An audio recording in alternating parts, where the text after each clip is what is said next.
और ये नई कहानी 10-15 वाक्यों की होगी, आपके लाइब्रेरी की किसी किताब की हो सकती है।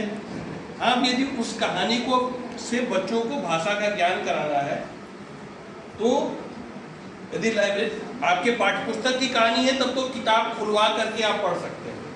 हर बच्चे से खुलवा लीजिए और एक एक शब्द पे उंगली रख के किसी बच्चे से पढ़वाइए। जो बच्चा इजीली पढ़ सकता है उससे एक शब्द पे उंगली रख रख के एक बार में एक शब्द को पढ़े और बच्चे उंगली रख रख दोहराए। तो आप ढूंढ के देखिए कि बच्चे सही जगह उंगली रख के पढ़ रहे हैं कि नहीं। जब ये हो जाए तब दूसरी बार उसको वाक्य पढ़वाइए।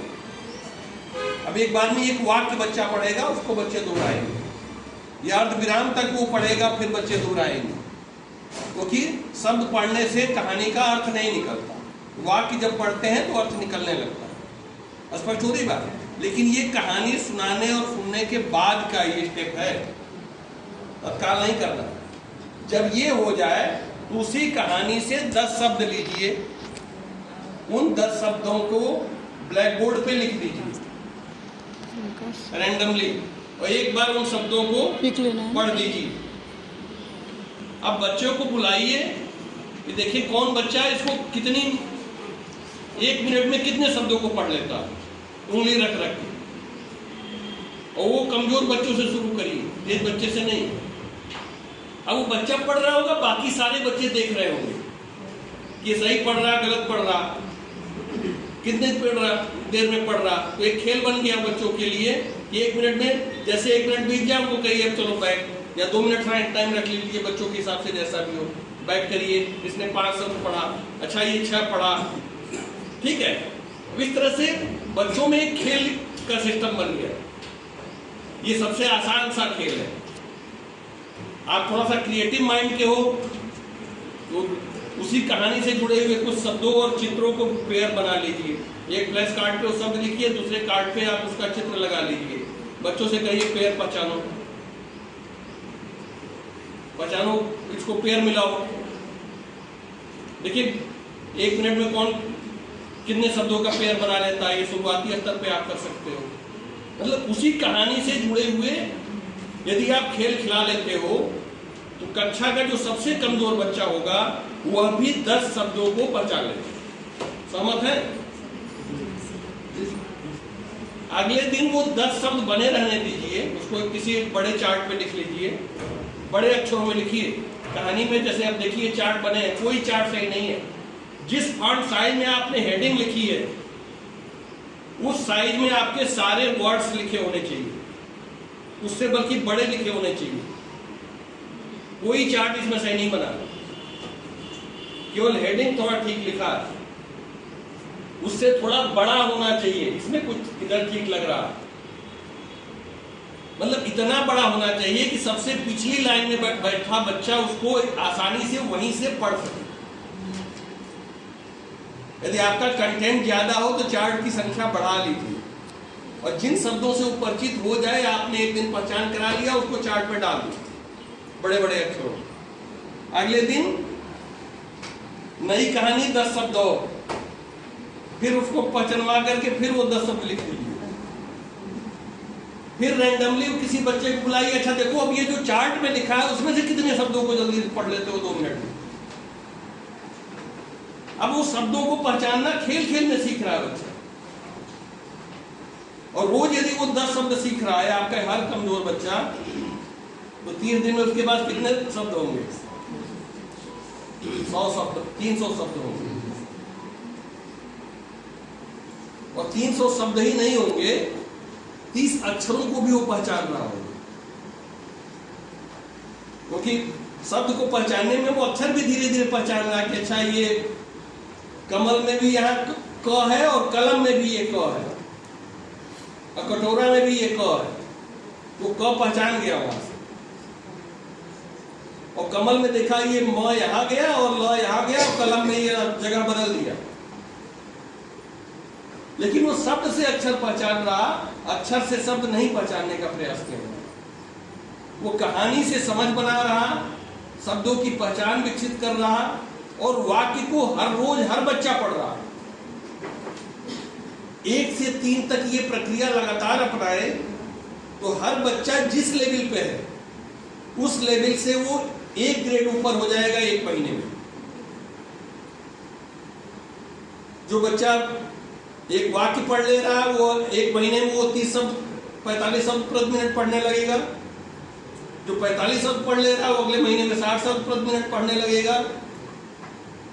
मतलब एक ही क्लास में जो बच्चा जिस लेवल का होगा अपने लेवल से वो अपने को अपग्रेड करेगा। सहमत है? और इंटरेस्ट जगेगा, वो रोज एक नई कहानी के लिए और आपकी नाटकीयता देखने के लिए वो आएगा। और जो जब आप कमजोर बच्चे को अवसर दे रहे हो तो कमजोर बच्चा अपने को रिकॉग्नाइज्ड फील करेगा। सबसे बड़ी उसकी समस्या यह है कि आप उसकी उपेक्षा करते हो, ये तो आता ही नहीं है, इससे क्या कुछ। ये अपराध आप अनजाने करते हो और उसका परिणाम ये होता है कुछ महसूस करता है कि आज मैं गलती से आ गया, मैंने आके गलती किया, मुझे तो कुछ आता ही नहीं है, जब मुझे कुछ पूछा नहीं जाता। हमें उसको ये एहसास दिलाना है कि उसे भी कुछ आता है और कुछ वो रोज आएगा। सीखने का आनंद सब महसूस करते होंगे। जब भी आप कुछ नया सीखते हो तो अच्छा लगता है ना, ये हर व्यक्ति को अच्छा लगता है, क्योंकि सीखने से हमारी उत्पादकता बढ़ती है, हमारी प्रभावशीलता बढ़ती है, हमारा इंपॉर्टेंस बढ़ता है। ये हर व्यक्ति चाहता है। इस नेचुरल नीड को हमें फुलफिल करने की जरूरत है, लेकिन ये जॉयफुल्ली होना चाहिए। बच्चों को कहानी सुनना, खेलना, कविता, एक्टिविटी, तमाम तरह के क्विज कराना, बच्चों से ही बच्चों का प्रश्न उत्तर कराइए, बच्चे ही बच्चों से पूछें। ये तो बड़े क्लास में भी चलता है। प्रेयर असेंबली, मैं अपने डीएलएड स्टूडेंट से आधे घंटे की असेंबली कराता हूँ और डेली वो मतलब क्वेश्चन आंसर, न्यूज, जीके, एक से एक प्रश्न लेके आते हैं बच्चे। कविता, कहानी, जितनी एक्टिविटी हो सकती है आधे घंटे की असेंबली होती है। और फिर जितना होता है उनको रिकॉग्निशन देने के लिए जो जो उसमें सम्मिलित हुआ व्हाट्सएप ग्रुप में अपना नाम डालते हैं। एक रिकॉग्नाइज मिल गया, उनको भी लगता है कि अच्छा हाँ हमने एक अच्छा किया। फिर वो हर बच्चे को मौका मिले। मैंने डे वाइज ग्रुप बना रखा है, मंडे ग्रुप, ट्यूसडे ग्रुप, पूरे क्लास को उस डे वाइज ग्रुप में बांट दिया है। असेंबली जैसे शुरू होगी पूरा ग्रुप आगे आता है। पूरा ग्रुप आगे आके खड़ा होगा, उसका मतलब क्या होता है? जो बोलेगा वो भी दिखेगा, जो नहीं बोलेगा वो भी दिखेगा। तो नहीं बोलेगा तो वो झेपेगा, अगले दिन वो कुछ तैयार कर देगा। उसकी ग्रुप की अटेंडेंस भी दिख जाती है कि उस ग्रुप के कितने लोग उपस्थित हैं। हम जितना एक्टिविटी, जितना अधिक पार्टिसिपेशन, जितना अधिक जॉयफुल हम इन्वायरमेंट क्रिएट करेंगे उतनी अधिक लर्निंग होगी। गणित भी सीखने के लिए भाषा पहली आवश्यकता है,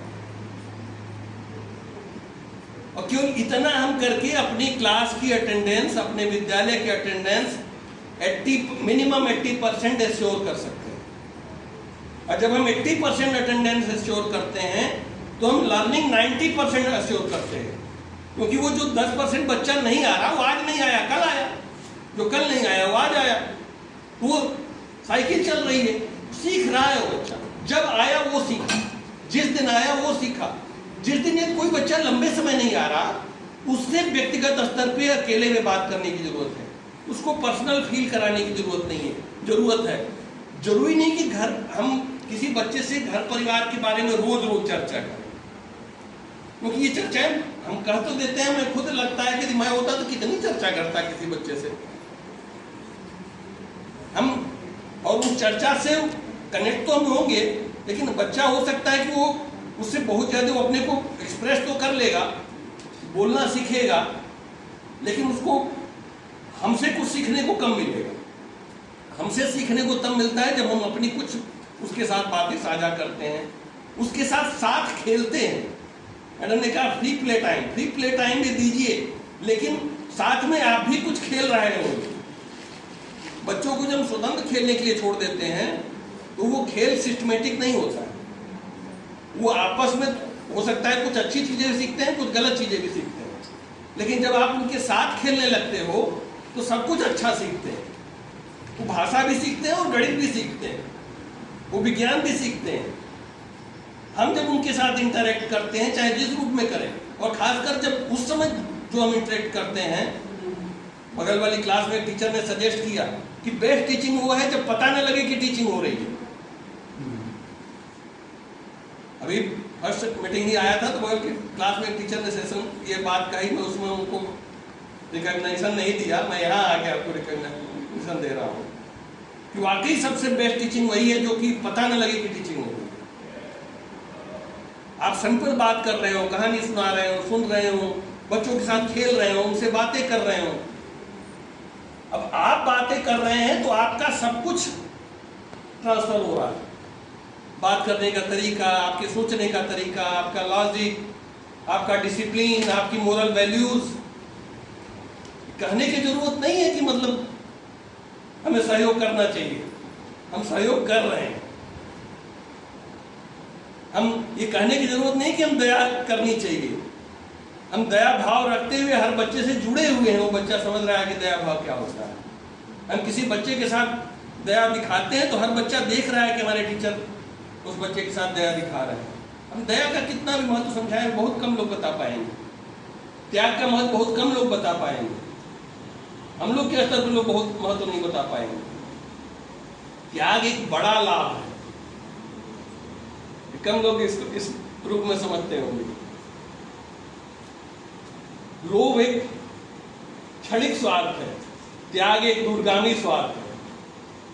महात्मा गांधी जी ने त्याग किया, एक धोती लपेट के रहे, लेकिन पूरे देश की संपत्ति उनकी थी कि नहीं?